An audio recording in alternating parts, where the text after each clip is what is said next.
We have made these statements available to you and your lawyers. On the 21st of November, I convened a meeting with the Deputy Ministers of Police to discuss the various allegations against and other identified challenges within the SAPS. A decision was taken at that meeting that I would meet with Lieutenant General Masemola to raise these concerns and engage with him on the same.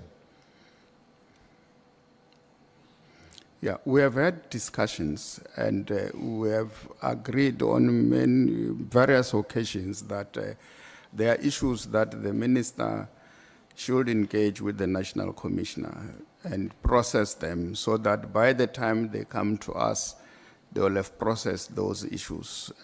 In some instances, it was a meeting with the Minister of Police in the absence of the National Commissioner, and in other instances where the issue of the two of them interfacing, they were both present. In the presence of the Minister and the National Commissioner, I have said so on more than one occasion, that the Minister and the National Commissioner must process things. There are certain things that the two of them must process before they come and discuss with us, because it does not assist for us to go into a meeting sometimes with other deputy national commissioners and divisional commissioners. We discuss issues that they should have found each other on before coming to engage with us. So yeah, there are many instances where we have had meetings and agreed that the two of them must, from time to have engagement outside ourselves, because the absence of that will lead to misunderstandings amongst them, which can create a problem for us. And we are here now, I think, because of that. But I don't hear you say, and I certainly can't recall hearing Minister Mchunu say that those meetings, those engagements, focus specifically on the political killings task team. Yes, we have had a meeting where specifically we discussed that. I'm not disputing that. Because he then goes on to say that on the 22nd of November,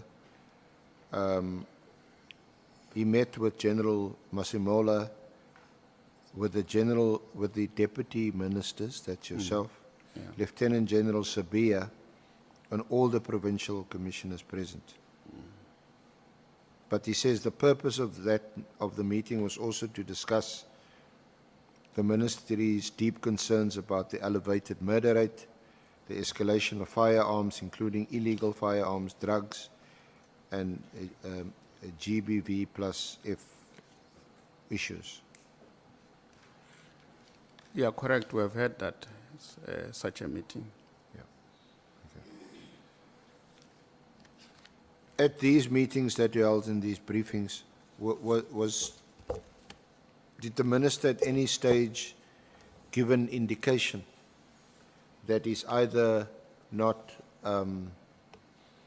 happy with the task team or that he intended to have it disestablished?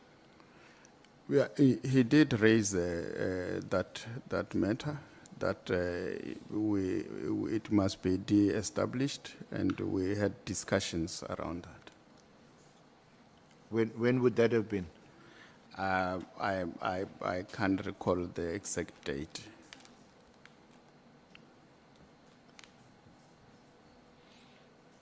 Now, you know by now that the minister issued his directive on the 31st of December 2024. Yeah. What was your, when did you first learn about the directive? On the social media, that's where I picked it up. And then he then called, I think, was it, I'm not sure whether it was the 1st or the 2nd, but early January, that the letter that is circulating, he wrote the letter, because I thought it's fake. Is that the usual way you learn about what the minister decides or has decided, that you learn about it on social media? Well, that's not a right way. We have been interacting all along about everything that is to do with policing, but this specific one, that's how we learned about it, unfortunately. What was your reaction when you saw on social media that he had directed that the political killings task team be disbanded? Well, as I said, I first dismissed it because it was odd for me to say something like that. And when he confirmed it himself, that he wrote it, and we must not be surprised. I didn't understand what could have motivated him to pen such a letter in the manner in which he did. When did you first see the full text of the letter? I'm not sure of the exact date, but yeah, I saw the full text. It was early January though, still, and I read it, and I had a problem because the way it was written, it was very difficult to comprehend how that is going to be realized, the content of the letter, because it was saying that the PKTT is disbanded with immediate effect.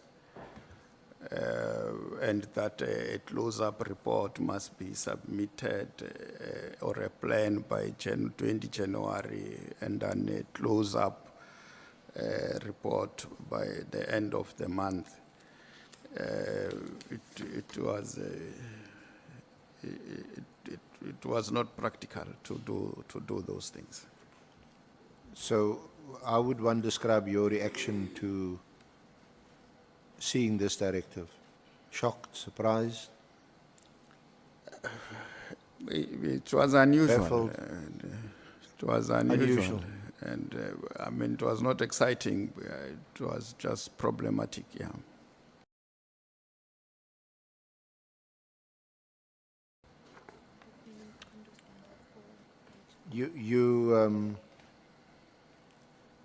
Because you also saw, and there's been, I don't know if you want to add your interpretation to the word immediately. You saw that in the letter. Yeah, I saw that in the letter. And I think you may have said that you found that to be I've said it's problematic. Yeah, I mean, if something is immediate, is immediate. It is disbanded, and then I need reports on this and that date that closes this unit. It was problematic. Now, you had worked with the minister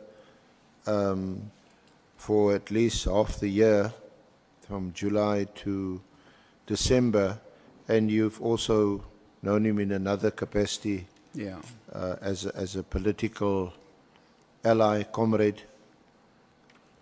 When you saw the text or read the text of the letter, what was your sense? What was your impression? Is this the way he communicates? Is this the way he writes?